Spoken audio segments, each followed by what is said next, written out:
Hi, this is Ankit Tiwari और आप देख रहे हैं मेरा YouTube channel motivation for all.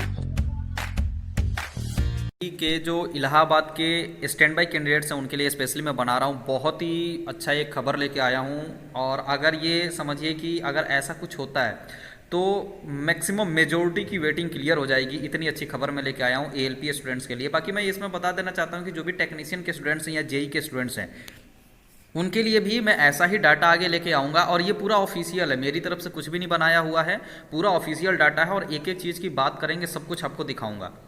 तो जैसा कि आपको पता है, आगरा डिवीज़न के बारे में आप सभी जानते हैं कि एक आरटीआई रिप्लाई आया था, उसमें ये बताया गया था कि वहाँ पे एएलपी की 150 सीटें खाली हैं। तो वो भी मैं आपको दिखाऊंगा। उसके बाद जो डाटा है उसमें मैं आपको लेके जाऊँगा और सब कुछ उसका एक्सप्लेन करूँगा वन बाई वन। तो पहले एक बार वो देख लेते हैं 150 सीट वाला। तो ये देखिए, ये राहुल विश्वकर्मा भाई ने लगाया था 17/8/2020 और इनका रिप्लाई दिया इन्होंने 17/8/2020 को। इसमें ये बताया गया कि मत संख्या 6 तक में मांगी गई सूचना के संबंध में अवगत कराया जा सकता है कि आगरा मंडल में वर्तमान में 150 पद रिक्त हैं। तो एएलपी के बारे में इन्होंने इन्फो पूछा था और ये इनको इन्फो दिया गया था कि 150 सीटें तत्कालिक वर्तमान में आगरा डिवीज़न में खाली हैं। तो ये तो आप सभी को पता है। एक अपने भाई हैं टारगेट करके एग्ज़ाम, जो अभिषेक सिंह हैं ऑनर हैं उसके, तो उन्होंने एक बताया था कि आगरा डिवीज़न में उन्होंने एक आरटीआई लगाया था। उसमें ये बताया गया था कि CN 1 2018 में वैकेंसी में दिसंबर 2018 तक ही कैंडिडेट लिए गए हैं। और अभी वर्तमान में जो ये 150 सीटें खाली हैं ये इंडेंट है, मतलब नहीं है। तो ये काफ़ी हद तक सही भी साबित होती है। और आगे मैं जो डाटा दूंगा उससे आप बिल्कुल सरप्राइज हो जाएंगे। इससे कहीं ज़्यादा का मैं आपको डाटा दूंगा और ये बिल्कुल ऑफिशियल है, मेरी तरफ से कुछ बनाया हुआ नहीं है। वीडियो थोड़ा लंबा होगा क्योंकि मैं एक एक चीज़ को एक्सप्लेन करूंगा। तो पेशेंस के साथ आप सभी लोग उसको देखें और समझें कि क्या क्या मैं बता रहा हूँ और क्या क्या चीज़ें उसमें हैं और क्या पॉसिबिलिटी है आपकी वेटिंग क्लियर होने की। काफ़ी अच्छी खबर है। तो चलिए उस चीज़ को देखते हैं, उस डाटा को देखते हैं, वन बाय वन सारा का सारा डिस्कस करते हैं। तो चलिए ये मैं डाटा लेके हाजिर हूँ। ये देखिए आपका selection calendar of electrical operational department 2020-21 बिल्कुल लेटेस्ट है कि 2020 से 21 का जो आपका ड्यूरेशन है, इस बीच में आपका सिलेक्शन प्रोसेस किस तरह से रहेगा और क्या क्या चीज़ें रहेंगी उसके बारे में ये पूरा का पूरा डाटा प्रोवाइड किया गया है। तो इसमें हम देखेंगे कि एक्चुअली डिमांड है कितना और कितने की मांग है और क्या क्या चीज़ें हैं, वो सारा का सारा हम लोग देखेंगे कि किस तरह से ये पूरा प्रोसेस हुआ है। तो चलिए इसमें देखते हैं सारा। ये आप ऊपर देखेंगे तो आपका serial number, category, grade pay, medical और सेक्शन स्ट्रेंथ। सेक्शन स्ट्रेंथ क्या होता है कि जो लॉबीज़ होती हैं उस लॉबीज़ में कैपेसिटी कितनी है उसके बारे में बताया जाता है कि कितने एक्चुअली लोगों को रखा जा सकता है। इसके अलावा मैन ऑन रोल का मतलब होता है कि कितने लोग तत्कालिक काम कर रहे हैं। वैकेंसी आपको पता ही है कि जो सीटें खाली हैं वो वैकेंसी है। और इंडेंट जो कि वैकेंसी को वो आगे अप्रूवल के लिए भेज देते हैं, इंडेंट बन जाता है, उतनी वैकेंसी उनके पास अवेलेबल होती है, उतने उनको मैन पावर की ज़रूरत होती है। तो चलिए एक एक टॉपिक के बारे में बात करेंगे। तो आपका पहला जो सीरियल नंबर है वो है लोको पायलट मेल का, जिसका ग्रेड पे आपका 4200 है, मेडिकल स्टैंडर्ड A1 है। सैंक्शन स्ट्रेंथ देखेंगे तो 131 कि 121 का लॉबी वहाँ पे बना हुआ है, जिसमें से 135 मैन ऑन रोल, मतलब 135 लोग ऑलरेडी अवेलेबल है। तो यहाँ पे वैकेंसी का देखा जाए तो -4, मतलब कोई भी वैकेंसी अवेलेबल नहीं है। और आप देखेंगे इनका लास्ट पैनल जो इन्होंने रिसीव किया था लोको पायलट मेल के लिए वो 20/12/2019 को हुआ था। इसके बाद दूसरा हम बात करते हैं तो loco pilot passenger, grade pay 4200, medical standard A1, sanction कितने हैं 70 और एक्चुअली हैं कितने तो 102। ये देखिए मैं ज़रा सर्कल कर कर आपको दिखा देता हूँ। तो ये देखिए 102 लोग अवेलेबल हैं। तो यहाँ पे ज़्यादा कितने हैं, -32 लिखा हुआ वैकेंसी, मतलब 32 लोग ज़्यादा हैं। यहाँ पे आप देखिएगा -32 दिया हुआ है, तो 32 लोग ज़्यादा हैं।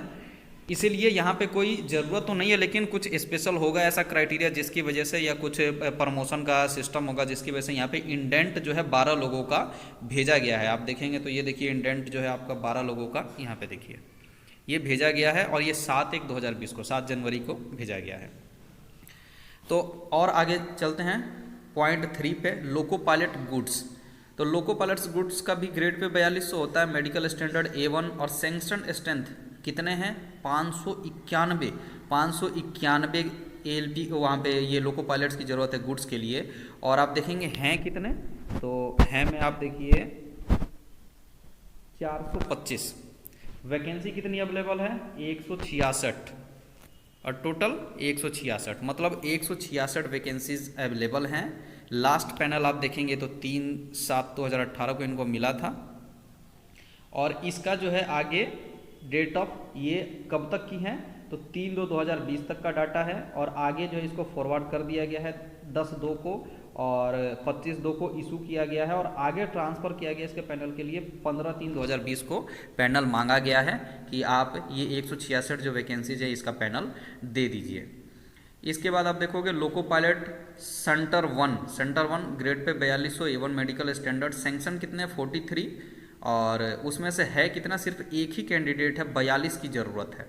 तो इसके बारे में भी इन्होंने आगे कोई इंडेंट अवेलेबल नहीं है, जो वैकेंसीज अवेलेबल हैं उसको, जो ये 42 सीटें हैं उसके लिए इन्होंने आगे से मांगा है जो भी कुछ है, ये आपका 20 मार्च 2020 को मांगा गया है।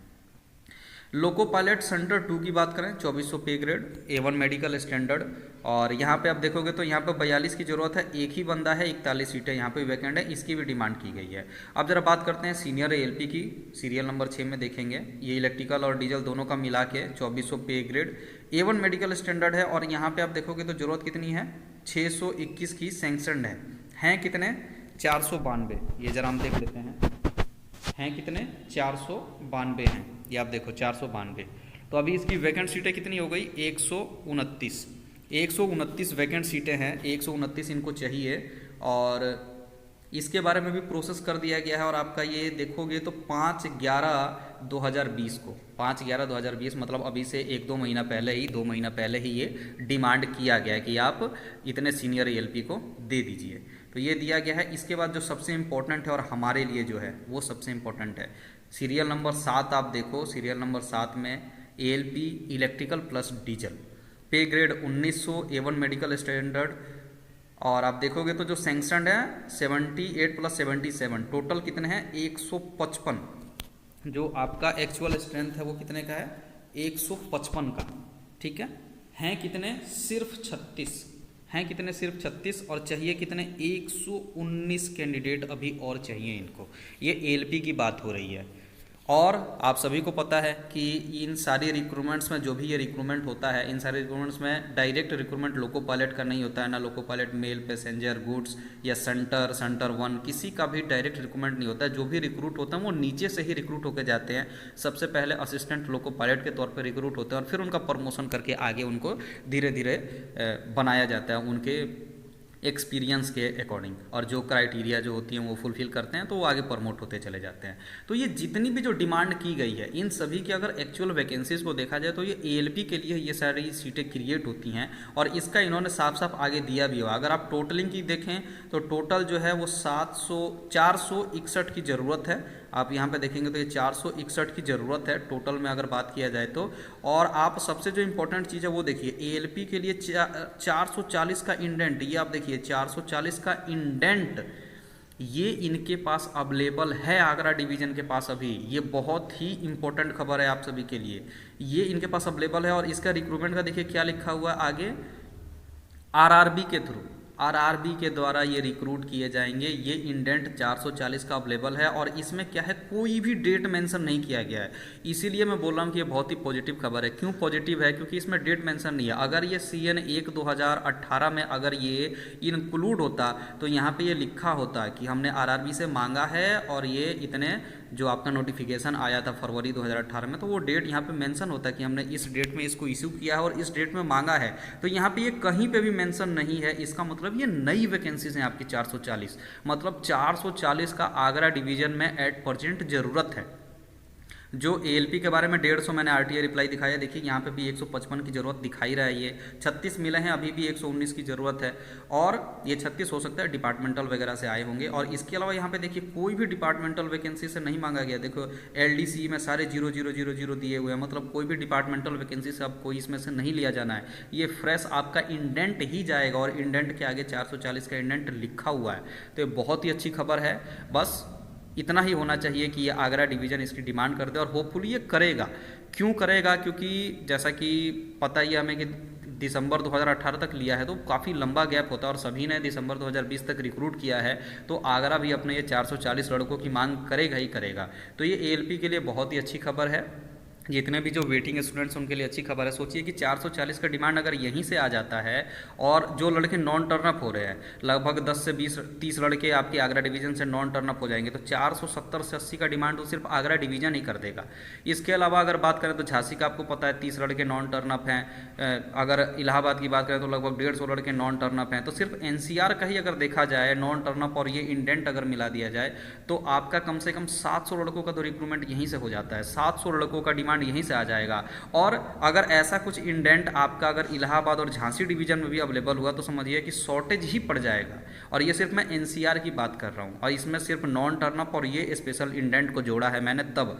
अगर ट्रेनिंग लेफ्ट की बात करें तो वो अलग डाटा है, उसमें भी काफ़ी सारे स्टूडेंट्स ट्रेनिंग लेफ्ट कर रही है, आप सभी को पता है, मैं ग्रुप में ये इसके बारे में इन्फो देता ही रहता हूँ। तो ये पूरा का पूरा इसके आगे नॉन रनिंग का भी दिया हुआ है आपका चीफ लोको इंस्पेक्टर, यहाँ पे भी 27 लोगों की ज़रूरत है। और आगे देखेंगे तो CCC, CTLC, TLC, PCO इसकी भी 56 की ज़रूरत है। तो इसी तरह से और भी सारे के सारे ये दिए गए हैं। RR कुक इसके बारे में भी दिया हुआ है, तो ये सारा अलग है, तो इसको छोड़िए, हमें तो सिर्फ ये ALP और जो लोको पायलट के जितने भी जो कैटेगरीज थे उसी समय मतलब था। ये पूरा मैंने आपको इन्फॉर्मेशन बता दिया है, और ऐसा ही इन्फॉर्मेशन मैं बाकी लोगों के लिए जो आपके टेक्नीशियन के कैंडिडेट्स हैं और जो आपके जेई के कैंडिडेट्स हैं, SNT के कैंडिडेट्स हैं, उनके लिए भी लाने की कोशिश करूंगा, और होपफुली जल्दी ये डाटा लेके आऊँगा और आप सभी के साथ शेयर करूंगा। तो ये पूरा इन्फॉर्मेशन देना था, थोड़ा लंबा वीडियो हुआ क्योंकि एक्सप्लेन करना था एक एक चीज़। तो इतना पेशेंस के साथ इसको देखने के लिए बहुत बहुत धन्यवाद।